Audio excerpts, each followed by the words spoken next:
반갑습니다. 차트 분석 차트씨입니다. 전체 금융시장에서 주도주 역할을 하고 있던 원자재 시장이 폭락을 하였습니다. 전체적인 시장 흐름이 어떻게 흘러가는지 그 맥락을 짚어보고 폭락한 원자재 시장에서 차트상 우리가 배워야 할 점이 무엇인지 살펴보도록 하겠습니다. 나스닥 증시가 월봉 캔들을 마감하는 1월 30일 날 원자재 시장이 급락을 하였습니다. 원자재 시장이 급락을 하기 이전에 금융시장에 어떠한 변화가 있었는지 살펴보도록 하겠는데요. 먼저 1월 23일 날 엔화 절상이라는 금융 환경이 변한 지점이 있었습니다. 엔화 가치가 약세에서 강세로 돌아서면서 달러 지수가 폭락을 하였죠. 그러한 상황에서 1월 27일 화요일 날 트럼프가 약달러 발언을 하게 됩니다. 그러면서 달러 지수가 더 크게 하락하는 현상이 발생을 했죠. 이러한 이유로 상승하고 있던 원자재 시장이 급격한 급등 현상을 만들어내게 됐습니다. 그리고 1월 30일 금요일 날 연준 의장 케빈 워시를 지명을 하면서 유동성 부분이 문제가 생길 가능성이 높아지며 원자재 시장이 큰 폭락으로 이어졌습니다. 이러한 일련의 흐름을 보게 되면 아주 계획적인 흐름으로 볼 수가 있다는 것이죠. 골드와 실버의 차트를 보면서 설명을 하도록 하겠습니다. 원자재 시장의 대장주는 골드가 되겠죠. 주도주는 실버가 되겠습니다. 골드가 장기간 상승 흐름이 이어지면서 주도주인 실버가 단기적으로 큰 폭등 흐름이 발생을 하였죠. 그래서 이러한 추세선을 형성을 하였는데요. 앞에서 말을 했듯이 금융시장에 변경이 일어나면서 추세선을 돌파하는 큰 흐름이 발생을 하였습니다. 대장주인 골드 또한 추세선을 돌파하는 큰 흐름이 발생을 하였죠. 추세선을 돌파를 한다는 것은 가매수 구간으로 들어오는 것과 마찬가지입니다. 말 그대로 버블이 형성되는 것과 똑같은 이치가 되겠는데요. 이러한 버블이 형성이 되게 되면 결국은 추세선 안쪽으로 들어올 수밖에 없다는 것이죠. 이 말은 상승을 주도한 주도 세력이 버블을 형성을 시키고 개미에게 물량을 떠넘기고 하락을 시켰다 이렇게 볼 수가 있는 것이죠. 가매수 지역에서 오래 머물면 머물수록 개미에게 많은 물량을 떠넘겼다 이렇게 볼 수가 있는 것이고 그렇게 되면 폭락 또한 강하게 일어날 수밖에 없다 이렇게 보시면 되겠죠. 급등락이 상상을 초월하는 수준으로 이루어지기 때문에 매매하는데 매우 각별히 주의를 해야 되겠죠. 그리고 또 중요한 점은 이러한 버블을 형성하게 되면 일반 대중들이 바라볼 때 조정이 일어나게 되면 나도 매수를 해야지 하는 이러한 심리가 들어오게 됩니다. 이러한 폭발적인 상승을 본 개미들은 확신을 가지게 되겠죠. 그래서 조정이 오면 나도 여기에 편승을 하려고 하는 심리가 강해지기 때문에 이런 하락이 일어나게 되면 매수로 들어오게 된다는 것이죠. 그러면 이 상승을 주도했던 세력들이 팔고 나가기가 너무 좋아진다는 것이죠. 그래서 하락을 하기 전에 반드시 이러한 버블을 형성을 시키게 된다는 것입니다. 차트 고점에서 이러한 장대 음봉이 발생을 했을 때 어떠한 의미를 가지는지 살펴보게 되면 장대 음봉의 기본 의미, 시가 대비 종가가 크게 하락을 하며 몸통이 매우 길고 꼬리가 짧거나 거의 없는 음봉이 발생을 한다. 해석으로 보면 해당 기간 동안 매도세가 시종일관 압도적이었다는 뜻이 되게 되고 개장 직후부터 매도 물량을 쏟아지면서 가격을 계속해서 밀어내고 장 마감까지 매수세가 거의 회복되지 못한다. 강한 약세 신호로 매도자가 매수자를 완전히 제압한 상황이다. 이렇게 볼 수가 있죠. 결국 상승을 주도했던 세력들이 투자금을 회수했다 이렇게 볼 수가 있는 것이죠. 그러면 이후의 흐름은 앞에처럼 이러한 흐름이 발생을 하지 않는다라는 것입니다. 그래서 이러한 가매수에서 고점이 발생했던 종목들은 이후에는 매매를 하지 않는 것이 좋다라는 것이죠. 다음은 다른 차트를 보면서 가매수 구간에 들어왔을 때 어떤 흐름이 발생했는지를 살펴보도록 하겠습니다. 현재 보이는 것은 엔비디아 일봉 차트가 되겠습니다. 추세선을 그어보면 이러한 추세선을 연결할 수가 있는데요. 최근에 212달러까지 급등을 하면서 시총 5조까지 올라온 적이 있었죠. 가매수 구간이 형성되었다 이렇게 볼 수가 있습니다. 그래서 하락 흐름이 발생했다 이렇게 보시면 되겠죠. 현재 인공지능 시장에서 엔비디아가 좋다라는 것은 알겠지만 추세선 위쪽으로 올라갔다라는 것은 그것은 조금 과하다 이렇게 해석할 수가 있는 것이죠. 그래서 다시 내려왔고 현재 엔비디아 가치가 있기 때문에 폭락으로 이어지지는 않고 현재 구간에서 머물고 있다 이렇게 볼 수가 있는 거죠.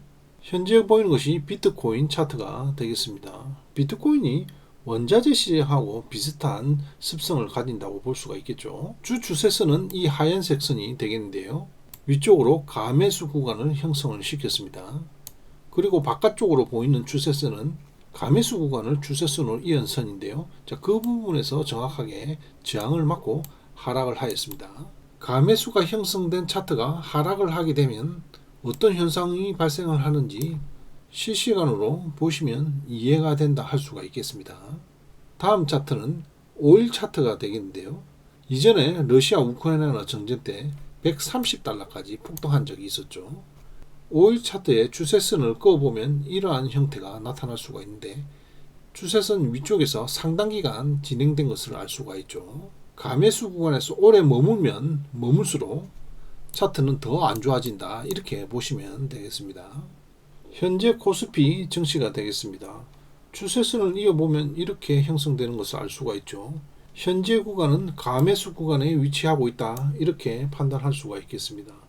삼성전자와 하이닉스의 반도체 부분과 6월의 선거 관련 정치 부분이 겹치면서 이러한 인위적인 흐름을 만들어냈다 이렇게 볼 수가 있는데요.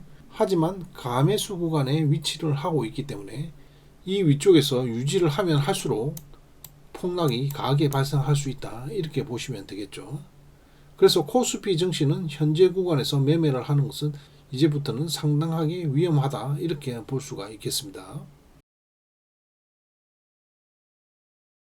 전체 시장의 흐름도를 살펴보도록 하겠습니다. 현재 달러가 약세로 진행이 되고 있고 지정학 문제로 이란이 대기 중에 있습니다.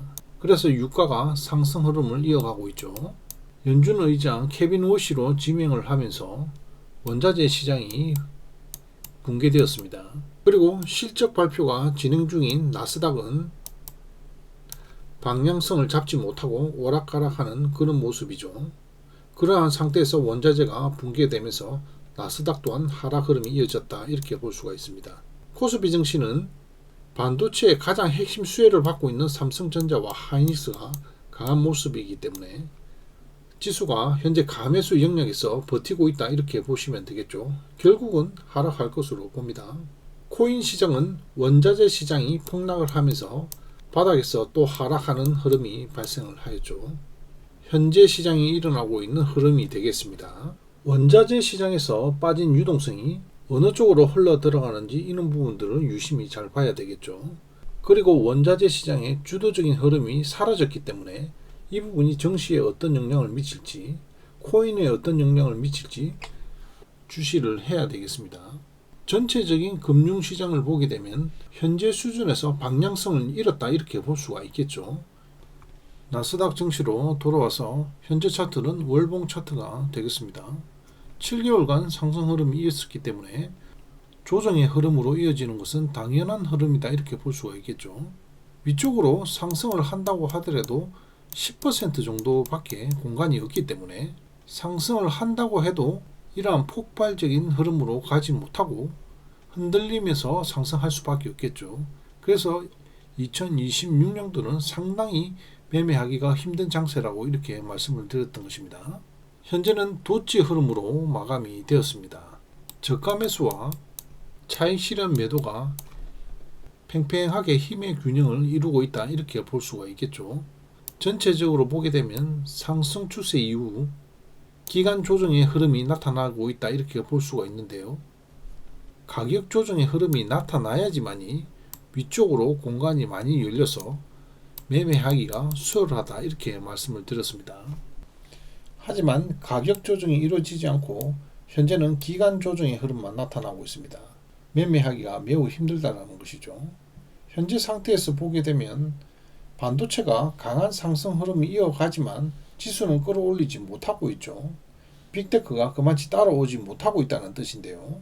그러면 위쪽으로 상승할 수 있는 방법은 결국은 유동성이 공급이 되어야지 된다는 뜻이고, 금리 인하가 트럼프가 생각한 대로 금리 인하를 하락을 시켜서 유동성을 공급해야지만이 상승할 수 있다, 이렇게 볼 수밖에 없습니다. 그렇지 않으면 기간 조정 이후에 매물대가 형성이 되는 것이고, 상승의 동력을 얻지 못하게 되면 결국 하락할 수밖에 없다는 것이죠. 현재는 월봉 차트에서 이평선이 정배열되어 있기 때문에 2월달, 3월달 캔들이 어느 정도 유지를 할 수 있겠지만, 이평선이 모이는 3월과 4월경에는 상승으로 방향성을 정하지 못하게 된다면 하락 흐름이 강하게 나타날 수 있다, 이렇게 보시면 되겠습니다. 현재 보시는 것은 월봉 상태에서 추세선을 끈 선이 되겠습니다. 트럼프의 급격한 상승 추세선은 10월달 캔들을 마지막으로 해서 단절이 되었죠. 그리고 바이든 때 이 추세선을 따라서 움직일 수 있느냐, 이것이 관건이 되겠는데요. 이 부분도 위쪽으로 올라오면 올라올수록 폭락 흐름이 더 일어날 가능성이 높기 때문에 위험하다, 이렇게 보시면 되겠습니다.